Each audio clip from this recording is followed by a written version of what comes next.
പ്രിയമുള്ളവരെ, ജലീലാണ്. ഇതാണ് നമ്മുടെ സ്നേഹവീട്, നിങ്ങളറിയാനുള്ള സ്നേഹവീട്. വീട്ടുകാർക്ക് ശ്രദ്ധിക്കാൻ പറ്റാത്തവരെ, വീട്ടിൽ ഒറ്റപ്പെട്ട് നിൽക്കുന്നവരെ ഞങ്ങൾ സ്നേഹപൂർവ്വം ഏറ്റെടുക്കുകയാണ്. ഇപ്പോൾ ഇവർക്ക് ഞങ്ങളും നിങ്ങളെപ്പോലത്തെ നല്ല മനുഷ്യസ്നേഹികൾ മാത്രമേ ഉള്ളൂ. ഈ സ്ഥാപനം ഉള്ളത് തിരൂരാണ്. തിരൂര് വിപ്യങ്ങാടിയാണ്. TMKൻ്റെ സ്നേഹവീടാണ്. നിങ്ങളുടെ ഓരോ പ്രസൻസും ഇപ്പോൾ ആവശ്യത്തിന് അത്യാവശ്യമാണ്. നോമ്പൊക്കെ അല്ലേ, നോമ്പൊക്കെ തുറന്നിട്ട് നിങ്ങളിവരൊന്ന് കാണാൻ വരുമ്പോൾ നിങ്ങളുടെ ആ സ്നേഹ ഉപഹാരം ഉണ്ടാവണം. 2-3 സമൂസ, 2 പത്തിരിക്കേറ്റ് ഇവിടത്തേക്കൊന്ന് വരാം. തിരൂരിലുള്ള ആൾക്കാരോട് പറഞ്ഞ് കോഴിക്കോട് നിന്ന് അവിടെ എത്താൻ കുറച്ച് ബുദ്ധിമുട്ടാണ്. കുറച്ച് മാസങ്ങളും കൂടി ഞങ്ങളിവിടെ ഉണ്ടാവുള്ളൂ. കോഴിക്കോട് ഞങ്ങളൊരു വീട് കണ്ടിട്ടുണ്ട്, അവിടത്തേക്ക് മാറും. ഇവിടെ ഇപ്പോൾ എന്തായാലും 1-2 മാസം കൂടി ഉണ്ടാവും. ഇവർക്ക് നിങ്ങളുള്ളൂ ഇപ്പോൾ കുടുംബക്കാരൊക്കെ ആയിട്ട്, തിരൂരുള്ള മത്സ്യസ്നേഹികൾ. പിന്നെ നിങ്ങളോട് പറയാനുള്ളത് വേറൊരു കാര്യമാണ്, സങ്കടമായിട്ടുള്ള കാര്യമാണ്. നമ്മളെ കോഴിക്കോട് ഓഫീസിലേക്ക് പല തെരുവ് കിടക്കുന്ന ആൾക്കാരും ഒറ്റപ്പെടുന്ന ആൾക്കാരൊക്കെ വരുന്നുണ്ട്. അവർ വരുമ്പം കീറിയ വസ്ത്രമൊക്കെ ആയിട്ടാണ് വരുന്നത്.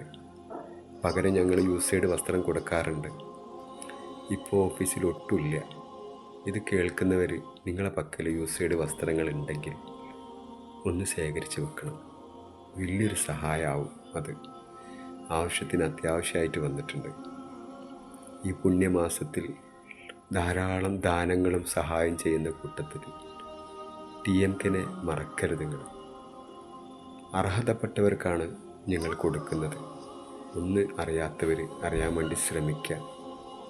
വീണ്ടും വീണ്ടും പറയുന്ന ആ സ്നേഹ സ്വരത്തിൽ പറയുന്നൊരു വാക്കിതാണ്. ധാരാളം പേര് അറിയാനുണ്ടാവും. അറിയാത്തവർക്ക് ഒന്ന് ഇങ്ങനൊരു സ്ഥാപനം കോഴിക്കോട് ഉണ്ടെന്നുള്ളത് ഒന്ന് അറിയിച്ചു കൊടുക്കണം. ഈ വീഡിയോ ഒന്ന് കാണുന്നവർ ഇതിൻ്റെ അകത്തൊരു പുണ്യമുണ്ട് എന്ന് നിങ്ങൾ കരുതുകയാണെങ്കിൽ, ഒരു നന്മ ഉണ്ടെന്ന് നിങ്ങൾ വിചാരിക്കുകയാണെങ്കിൽ മറ്റൊരാൾക്ക് ഷെയർ ചെയ്ത് കൊടുക്കണം. സഹായിക്കുന്ന കൂട്ടത്തിൽ ഇവർക്കും ഒരു പൊതി ഭക്ഷണത്തിൻ്റെ ആ ചെറിയ തുക സഹായിക്കണം. വിനയത്തോടെ സ്നേഹത്തോടെ അപേക്ഷിക്കുകയാണ്. മറക്കരുത്, മറന്നു പോകരുത്. ഈ പുണ്യമാസത്തിൽ ഇന്ന് 4ാമത്തെ നോൻപ് തുറക്കാനാകുകയാണ്. ഞങ്ങൾ അറിയാത്തവരുടെ ശ്രദ്ധയിലേക്ക് വീണ്ടും വീണ്ടും പറയുന്നൊരു വാക്ക്, ഞങ്ങളൊന്ന് അറിയാൻ വേണ്ടി ശ്രമിക്കുക. പ്ലീസ്. Thank you.